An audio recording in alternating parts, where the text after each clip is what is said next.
Intern চিকিৎসকদের দ্বন্দ্বে উত্তপ্ত মালদা মেডিকেল কলেজ। 24 ঘন্টা ধরে মেডিকেল কলেজের অধ্যক্ষকে ঘেরাও করে বিক্ষোভ জুনিয়র চিকিৎসকদের একাংশের। অভিযোগ, বৃহস্পতিবার বহির্বিভাগে চিকিৎসার সময় এক ইন্টার্নকে মারধর করা হয়। সেই ঘটনায় তৃণমূলের ঘনিষ্ঠ 2 ইন্টার্ন জড়িত বলে অভিযোগ। তাদের বিরুদ্ধে মেডিকেল কর্তৃপক্ষ কোনো ব্যবস্থা না নেওয়ায় দফায় দফায় মেডিকেলের প্রশাসনিক ভবনে বিক্ষোভ আন্দোলন শুরু করা হয়। শুক্রবার থেকে দফায় দফায় এই মর্মে মালদা মেডিকেল কলেজ হাসপাতালের অধ্যক্ষকে ঘেরাও করে রাখেন চিকিৎসকদের একাংশ। আন্দোলনকারী চিকিৎসকদের অভিযুক্ত এই 2 ইন্টার্ন চিকিৎসক শাসক দল ঘনিষ্ঠ, তাই মেডিকেল কলেজ কর্তৃপক্ষ কোনো ব্যবস্থা গ্রহণ করছে না। সেই সঙ্গে তারা এই ঘটনার পর নিরাপত্তাহীনতায় ভুগছেন। অবিলম্বে ওই 2 ইন্টার্ন চিকিৎসককে সাসপেন্ড করতে হবে এই দাবিতে ঘেরাও করে রেখেছেন অধ্যক্ষকে তারা বলে জানান। যদিও অভিযোগের ভিত্তিতে তদন্ত কমিটি গঠন করা হয়েছে, সিসিটিভি ফুটেজ সংগ্রহ করা হয়েছে, 7 দিনের মধ্যে ব্যবস্থা গ্রহণ করা হবে বলে জানিয়েছেন মেডিকেলের অধ্যক্ষ পার্থপ্রতিম মুখোপাধ্যায়। আমরা ধর্ণা চালিয়ে যাচ্ছি। আমাদের কলেজে একটা খুবই খারাপ ঘটনা ঘটেছে, যেখানে আমাদের একজন অন ডিউটি ইন্টার্ন ডক্টরকে তারই তার ব্যাচের কো ইন্টার্ন ফিজিক্যালি অ্যাসল্ট করেছে খুবই বাজেভাবে, যার জন্য অনেক ইনজুরি হয়েছে। ব্যাপারটা হয়েছে, সেটা আগেও বলা হয়েছে, সেটা আমি আর এক্সপ্লেন করছি না, কিন্তু এরকম করে ফিজিক্যাল অ্যাসল্টের পরেও 2 দিন হয়ে গেছে, তাও কিন্তু কোনো ডিসিপ্লিনারি অ্যাকশন নেওয়া হয়নি তাদের বিরুদ্ধে। কি ধরনের হেনস্থা করা হয়েছে? ফিজিক্যাল অ্যাসল্ট, ঘাড়ের ধরে ধাক্কা দিয়ে কলার ধরে টেনে নিজে রুমের মধ্যে ফেলে পেটানো হয়েছিল, ফেলে লাথি মারা হয়েছিল। তারপরে ক্যাম্পাসের ভিতরে on duty within the premises. নিরাপত্তা রক্ষী কোথাও ছিল না, সিসিটিভিতে দেখা যাচ্ছে, কিন্তু সিসিটিভির মানে বেসিস করে এখন অবধি কোনো ডিসিপ্লিনারি অ্যাকশন হয়নি। এখনও প্রিন্সিপাল স্যার আমাদেরকে বলছেন যে কলেজ কমিটি বসবে, কলেজে ইনকোয়ারি কমিটি বসবে, এই বসবে সেই বসবে, পুলিশ আসবে, এটা পুলিশের দায়িত্ব, এটা কমিটির দায়িত্ব। কোনো ডিসিপ্লিনারি অ্যাকশন নেই তাদের বিরুদ্ধে। 21 তারিখে গত 21শে আগস্টে একটা দুপুরবেলা একটা ঘটনা ঘটে। 2জন কর্মরত ইন্টার্ন জুনিয়র ডাক্তার তারা যখন ডিউটিতে ছিলেন, তাদের নিজেদের মধ্যে একটা বিতর্ক হয়। বিতর্ক হওয়ার পর তারা একই ইউনিটে কাজ করতে করতে পেশেন্ট পার্টির সামনে সবাই ছিলেন, তখন নিজের মধ্যে বিতর্ক হয় একটা। তখন ওই সময় ফোন করে নিয়ে নিজেরা একে অপরকে ফোন করছে, ইউনিটের ইনচার্জকে করে নিয়ে একটা বিতর্ক হওয়ার পর একজন ফোন কাড়াকাড়ি করে, এবং একজন ছেলে ইন্টার্ন তার আরেকজনের ফোন কাটতে গিয়ে তার মাথায় চুলের এইটা অভিযোগ এসছে যে চুল টানা যায়, মাথায় লাগে।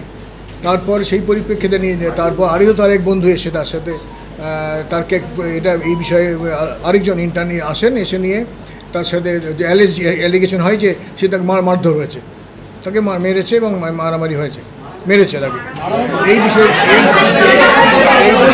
আমি কোনোভাবেই ওকে গায়ে হাত দেওয়ার চেষ্টা করিনি। আমি শুধুমাত্র ওকে নিয়ে গিয়ে আমি জোর করে নিয়ে গেছিলাম কথা বলার জন্য, বাট আমি ওর সাথে কোনোভাবে গায়ে হাত দেওয়ার চেষ্টা করিও নি। ও আমার উপরে উল্টে গায়ে হাত দেয়। প্রথমে আমাকে নিজেকে রেজিস্ট করতে হয়, আর ওর বাবা আমাকে ফোন করে 15 জন লোককে নিয়ে এসে আমার হাত পা ভেঙে দেয়। এবং আমার কাছে ওই রেকর্ডিংটা আছে, আপনারা যদি শুনতে চান তো শুনবেন। কতটা খারাপ ভাষায় একজন কথা বলতে পারে এবং কি মেন্টালিটির পার্সনস হতে পারে। আমাকে বারবার বলে আমি গাড়ি নিয়ে আসছি, তুই যেখানে থাকবি সেখানে পুঁতে রেখে দেবো। আমি জাস্ট এটাই বলেছি, তুই অ্যাটলিস্ট বল যে তুই এটা হিট অফ দ্য মোমেন্টে ওর গায়ে হাত দিয়েছিস পেশেন্ট পার্টির সামনে, সেটা তো অ্যাটলিস্ট স্বীকার করবে। সেটাও কোনোভাবেই মানতে চায়ও নি। পরবর্তীকালে ও নিজের স্টেটমেন্ট এটা বলে কি ও পেশেন্ট পার্টির চুল ছিঁড়ে নেয়, এবং সেটা নাকি কোনো একটা মৈরাক্ষী ঘোষ যে কোইন্টার্ন ছিল তার চুল ছিঁড়ে নেয় পেশেন্ট পার্টির সামনে এবং তাকে হিট করে, এবং সেটা নাকি কোনো অপরাধের মধ্যে পড়ে না। তো আমি যখন দেখলাম যে এর সাথে কথা বলে কোনো লাভ নেই, আমি এটা থেকে বেরিয়ে চলে যাচ্ছি। খাজা বাবা নার্সিং হোম প্রতিটি মুহূর্তেই আপনার পাশে, যেখানে আধুনিক চিকিৎসা ও আন্তরিক যত্ন মিলেমিশে গড়ে তোলে এক অনন্য চিকিৎসা প্রতিষ্ঠান। খাজা বাবা নার্সিং হোম আপনার আস্থার, নিরাপত্তার এবং সুস্থ জীবনের ঠিকানা। This channel does not promote or encourage any illegal activities. All contents provided by this channel is meant for educational purpose only. পাঁপড় ভাজা দিতে দেরি হওয়ায় এক পাঁপড় ব্যবসায়ীকে কড়াইয়ের ফুটন্ত তেল ছিটিয়ে দিল এক মদ্যপ ব্যক্তি। ঘটনাটি ঘটেছে মালদা থানার নেতাজি পল্লী এলাকায়। আহত পাঁপড় ব্যবসায়ী সুধীর দাস মালদা মেডিকেল কলেজ হাসপাতালে চিকিৎসাধীন। পাঁপড় ব্যবসায়ীর পরিবারের অভিযোগের ভিত্তিতে অভিযুক্ত মদ্যপ খগেন মণ্ডলকে গ্রেপ্তার করেছে মালদা থানার পুলিশ। মনসা পুজো উপলক্ষে মেলার পাঁপড় ভাজার দোকান বসিয়েছিল আহত ব্যবসায়ী। মালদা থানার নেতাজি পল্লীর বাসিন্দা সুধীর দাস। মেলায় পাঁপড় বিক্রয় করা তার পেশা। এলাকায় মনসা গানের মেলা বসেছিল, সেই মেলাতে পাঁপড়ের দোকান দিয়েছিলেন। আর সেই মেলাতে মদ্যপ অবস্থায় স্থানীয় বাসিন্দা খগেন মণ্ডল পাঁপড় কিনতে আসেন। দোকানে ভিড় থাকায় খগেন মণ্ডলকে পাঁপড় ভেজে দিতে দেরি হয়। শুরু হয় ক্রেতা ও বিক্রেতাদের মধ্যে বাগবিতণ্ডা। এরপর আচমকায় কড়াইয়ের ফুটন্ত তেলের পাঁপড় বিক্রেতা সুধীর দাসের শরীরে ঢেলে দেন অভিযুক্ত খগেন মণ্ডল। সুধীর দাসের চিৎকার শুনে মেলার অন্যান্যরা ছুটে আসেন। আহত ব্যবসায়ীকে উদ্ধার করে মালদা মেডিকেল কলেজ ও হাসপাতালে ভর্তি করেন। এই ঘটনার পর সুধীর দাসের পরিবার মালদা থানায় লিখিত অভিযোগ করেন। অভিযোগের ভিত্তিতে অভিযুক্ত খগেন মণ্ডলকে গ্রেফতার করেছে মালদা থানার পুলিশ। আমার বাড়িতে স্যার মনসা গান হচ্ছিল, বুঝতে পারলেন তো। হট করে দেখছি ভিড় লেগে গেছে, গিয়ে দেখছি যে পাঁপড় নিয়ে ঝামেলা লেগে গেছে। হয়তো দিতে দেরি করেছে, আমি শুনলাম সবার কাছে, পাড়ার মানুষের কাছে ওই নাকি দিতে দেরি করেছে। অল্প ভিড় তো লাগবেই স্যার, মেলার দোকানে ভিড় তো লাগবে। ভিড়ের মধ্যে হয়তো দিতে দেরি করেছিল। আর ড্রিঙ্ক করেছিল স্যার, ড্রিঙ্ক করার সামনে ফেলে দিয়েছে গায়ে একদম গরম তেল পুরোটাই। আগের মাথায়? হ্যাঁ আগের মাথায় স্যার ড্রিঙ্ক করেছিল, ওই পুরো ড্রিঙ্ক করেছিল। কত দূরে? ওই হাফ কিলোমিটারের ডিস্টেন্স। পরিচিতের মধ্যে করলো, হয়তো রিলেটিভ হয়নি। আচ্ছা, তারপরে কি আমরা নিয়ে আসলাম, হসপিটালে নিয়ে গেলাম, মোলপুর হসপিটালে নিয়ে গেলাম। ওখান থেকে মালদা মেডিকেলে ট্রান্সফার করেছে। আচ্ছা, কেমন অবস্থা আছে এখন? স্যার সিরিয়াস অবস্থায় আছে। পুলিশকে জানিয়েছেন বিষয়টা? হ্যাঁ পুলিশকে জানিয়েছি। কালকে পুলিশ গেছিল রাতে, তো উঠিয়ে নিয়ে ধরা পড়েছে। কি চাইছেন আপনারা? আমরা শাস্তি চাই। একটা ঘটনা, ভয়ঙ্কর ঘটনা। একটা বয়স্ক মানুষের গায়ে গরম তেল দেওয়া মানে ভয়ঙ্করই ঘটনা। কিছুই হয়নি। আমার স্বামী ওই মদ খেয়ে আসে, আমার স্বামীকে বলছে পাপড় দাও। আমার স্বামী বলছে তারাও দিচ্ছে পাপড় গরমই আছে না, আমি গরম পাপড় দেবো। এই কড়া সারা আর তেল দেওয়া সারা আমার বড় গায়ে। কিভাবে কি করলো? ওই তো কড়াই ধরেই ঢালা দিচ্ছে গায়ের। কড়াই ধরেই? হ্যাঁ। পরে আপনারা কি করলেন? তারপরে তো আমি চিল্লেছি, কান্দিছি। আমার স্বামী ছাড়া আমার কেউ নেই। কি ব্যবসা করেন? আমরা এই বাদামের আর পাপড়ের দোকান করি। কালকে কোথায় ব্যবসা করলেন? এখানে ওর বাপের। কোন জায়গাটা? ওই দামতুলে মোড়ে। হ্যাঁ, আমরা প্রতিদিনের দোকান, সেখানে অনুষ্ঠান হয়, সেখানেই দোকান লাগাই। অকারণেই তিনি ওইরকম করলেন? হ্যাঁ, আমার স্বামী কোনোদিন ঝামেলা করে না, কারোর সাথে না, আজও করে না। কালকে কি এমন হয়ে গেল যে ওইভাবে ওই তো মদ খেয়ে আসে, তাই আমার স্বামীকে মদ খেয়ে আসে দিয়ে আগে এক থাপ্পড় মারা দিবে, তাও আমার স্বামী বলবে না। কালকে থাপ্পড় মারতো। এখন আপনার স্বামী কোথায় আছেন? আমার স্বামী এখন ভর্তি আছে ইয়েতে, সদরে। কেমন অবস্থা এখন? খুব খারাপ। কোথায় কোথায় লেগেছে? কোথায় কোথায় লেগেছে কোনো জায়গায় বাদ নেই। শরীরে? হ্যাঁ, কোনো জায়গাতেই বাদ। গরম তেল? হ্যাঁ, গরম পোড়া তেল। খালি চোখটা খালি বাজছে, পুরোটা মুখ পুড়িয়েছে। এখন মানুষের আসে নেই, বাঁচবে কে বাঁচবে। প্রশাসনের কাছে দ্বারস্থ হয়েছেন? না। হ্যাঁ, কি চাইছেন আপনি? আমি আমার স্বামীকে চাই, ভালো চাই। আর তার বিরুদ্ধে? হ্যাঁ, পুলিশে যা করবে তাই লিখবো। আমার তো কেউ, তারপরে তোমরাই সব কিছু করবে। হ্যাঁ। কি আপনার নাম? আমার নাম মালতী দাস। হাজা বাবা নার্সিং হোম প্রতিটি মুহূর্তেই আপনার পাশে, যেখানে আধুনিক চিকিৎসা ও আন্তরিক যত্ন মিলেমিশে গড়ে তোলে এক অনন্য চিকিৎসা প্রতিষ্ঠান। খাজা বাবা নার্সিং হোম আপনার আস্থার, নিরাপত্তার এবং সুস্থ জীবনের ঠিকানা। This channel does not promote or encourage any illegal activities. All contents provided by this channel is meant for educational purpose only. চিকিৎসা পরিষেবার পাশাপাশি সামাজিক দায়বদ্ধতার আরও এক নজির স্থাপন করল মালদা রয়্যাল নার্সিং হোম। প্রতিটি দিন, এমনকি প্রতিটা মুহূর্ত রক্তের অভাবে চরম সমস্যার মুখে পড়ছেন বহু মুমূর্ষু রোগী। নিয়মিত রক্ত না পাওয়ায় ব্যাহত হচ্ছে তাদের চিকিৎসা পরিষেবা।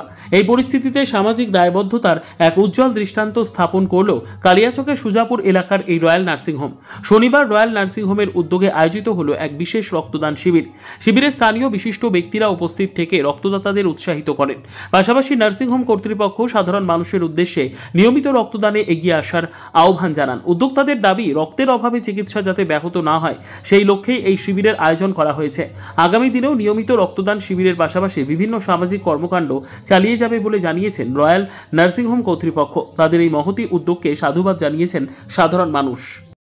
আজকে আমাদের মেন কর্মসূচি হলো এলাকার দুঃস্থ, অসহায়, গরিব, দুঃখী, জাতি, ধর্ম, বর্ণ বৈষম্য নির্বিশেষে যাদের রক্তের অভাবে অকারণে প্রাণ চলে যায় তাদের দুরবস্থার কথা মাথায় রেখে আজকে royal Nursing Home and diagnostic সেন্টারের পক্ষ থেকে এক স্বেচ্ছায় রক্তদান শিবিরের ব্যবস্থা করা হয়েছে। উক্ত রক্তদান শিবিরে এখন পর্যন্ত 12:30 বাজে প্রায় 40 ইউনিট ব্লাড কালেকশন হয়েছে। 3:30 নাগাদ চলবে। আশা করি আমাদের 100 ইউনিটের উপরে আমাদের ব্লাড কালেকশন করব, এটা আমাদের মাথায় আছে। অতএব sponsor by Royal Nursing Home and Diagnostic Centre সবসময় মানবিক, অত্যন্ত পরিশ্রমের মধ্যে দিয়ে এই নার্সিংহোমকে আজকে এই সামনে সারিতে নিয়ে এসছে। মালদা থেকে ফারাক্কা, এর মাঝখানে Sujapur royal Nursing Home and Diagnostic centre অবস্থিত। আমাদের নার্সিং হোম এখন বর্তমানে একটা জায়গায় র্যাঙ্কে আছে, এলাকার মানুষ জানে, এলাকার সমস্ত মানুষ এখানে আসে। বিভিন্ন দূর দূরান্ত থেকে ওপিডি সেন্টার চলে এবং আমাদের অর্থোপেডিক সিরাম মেশিন আছে, আমাদের স্বাস্থ্যসাথী কার্ডের পরিষেবা আছে। যাই হোক, আজকে রক্তদান প্রাণদান, আমরা আজকে হৃদয় খুলে মানুষের জন্য অঝোর ভালোবাসা দিয়ে মানুষ আমাদের ব্যাংকে এসে, ব্লাড ব্যাংকে এসে ভিড় করে করে ব্লাড দিচ্ছে। বলছি যে মেডিকেল কলেজে ব্লাড ব্যাংকে রক্তের সংকট দেখা যায়, এটা কি আপনারা উদ্যোগ নিয়েছেন? অবশ্যই, এটা তো সবচেয়ে, that is the most vital point, that is the most vital point. আমাদের মাথায় খবর আছে মালদা মেডিকেল কলেজ অ্যান্ড হসপিটালের যে ব্লাড ব্যাংক রয়েছে সেখানে রক্তের অভাব প্রায়ই থাকে, আর বর্তমানে খুবই অভাব আছে। সেটাকে মাথাতে রেখে আজকে sponsor by Royal Nursing Home free blood donation ক্যাম্পের ব্যবস্থা করেছে। অতএব আপনারা এই বার্তা পাঠিয়ে দেন, আরো অন্যান্য নার্সিং হোম যেন ইমিডিয়েটলি আমাদের মতো রক্তদান শিবিরের ব্যবস্থা করে। আমার নাম MD Ataullah Mondal, body management of royal Nursing home. This channel does not promote or encourage any illegal activities. All contents provided by this channel is meant for educational purpose only. মালদহের সুজাপুরে প্রায় প্রতিদিনই দুর্ঘটনা ঘটছে। কখনো টোটোর সঙ্গে ধাক্কা, কখনো বা মোটর বাইকে, এবং কখনো পথ চলতি মানুষের সঙ্গে গাড়ির ধাক্কা। এছাড়াও কখনো বড়সড় দুর্ঘটনায় যাচ্ছে মানুষের প্রাণ। এ নিয়ে অভিযোগ এবং তর্ক বিতর্ক সাধারণ মানুষের মধ্যে। ট্রাফিক পুলিশ সূত্রের খবর, সুজাপুরে সাধারণ মানুষ বেপরোয়া মোটর বাইক চালায় এবং ট্রাফিক আইন ফলো না করে চলাফেরা করার জন্য ছোটখাটো কিছু দুর্ঘটনা ঘটছে। তবে আমরা পর্যাপ্ত পুলিশ এবং সিভিক ভলেন্টিয়ার মোতায়েন করেছি এবং মানুষের মধ্যে সচেতনতা শিবির করা হচ্ছে যাতে দুর্ঘটনা এড়িয়ে চলে। এ নিয়ে স্থানীয় মানুষ স্বীকার করছে কখনো নিজেদের ভুল, আবার কখনো পুলিশের ওপর অভিযোগ তুলে ধরেছে। অ্যাক্সিডেন্টের মেন কারণ যদি বলা যেতে পারে আপনার বেপরোয়াভাবে বাইক চালানো। আমাদের যে সমস্ত যুবক ভাইরা আছে তারা নতুন নতুন বাইক নিয়ে আপনার বেপরোয়াভাবে বাইক চালাচ্ছে দ্রুত গতিতে, যার জন্য ধরেন পথচারী যারা চলাফেরা করছে তাদের অনেক অসুবিধা হচ্ছে এবং তারা আপনার অ্যাক্সিডেন্টের সম্মুখীন হচ্ছে। মূলত এটাই একটা বড় সমস্যা। এর জন্য আমাদের একটা ক্যাম্পেনিংয়ের দরকার, প্রশাসনের তরফ থেকে ক্যাম্পেনিং করতে হবে, পাবলিকলিভাবে করতে হবে। আর বাকি আপনাদের যা টোটোর যেটা যানজট আছে সেটা একটু কমাতে হবে প্রশাসনকে, আরটিও অফিস আছে এদেরকে মাঠে নামতে হবে, নেমে আপনার যে সমস্ত টোটোরা যে যানজট করছে সেগুলোকে আপনার সঠিকভাবে একটা গাইডলাইন দিয়ে চালাতে হবে। এটাই মূলত সমস্যা। অ্যাওয়ারনেস ক্যাম্পেইন হচ্ছে, তবু আরও দরকার, আরও প্রচুর দরকার। কারণ ধরেন এখানে সিঙ্গেল রোড ছিল, ডবল রোডটা আপনার বছর খানেক হয়েছে, তার পরবর্তীতে এখন মানুষ আরও সচেতন হতে বাকি আছে। আপনার চলাফেরা সঠিকভাবে অভাবের জন্য এগুলো আপনার অ্যাক্সিডেন্টগুলো প্রধানত হচ্ছে। আপনার নাম? আমার নাম হায়দার আলী মোহাম্মদ। বাড়ি কোথায়?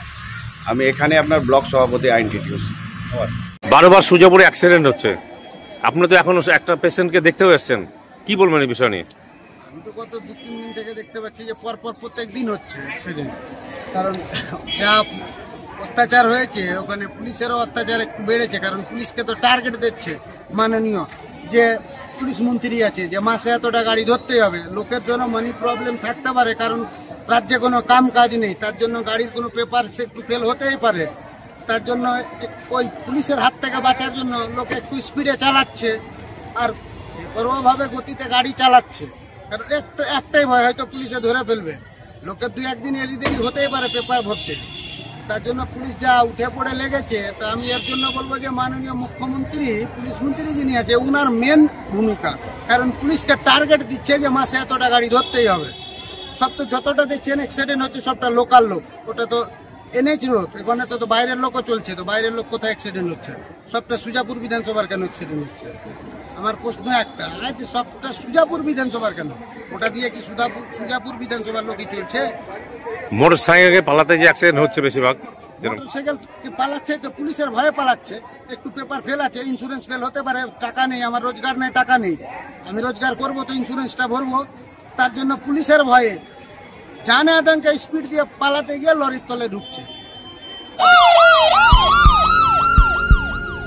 হাজা বাবা নার্সিং হোম প্রতিটি মুহূর্তেই আপনার পাশে, যেখানে আধুনিক চিকিৎসা ও আন্তরিক যত্ন মিলেমিশে গড়ে তোলে এক অনন্য চিকিৎসা প্রতিষ্ঠান। খাজা বাবা নার্সিং হোম আপনার আস্থার, নিরাপত্তার এবং সুস্থ জীবনের ঠিকানা। This channel does not promote or encourage any illegal activities. All contents provided by this channel is meant for educational purpose only.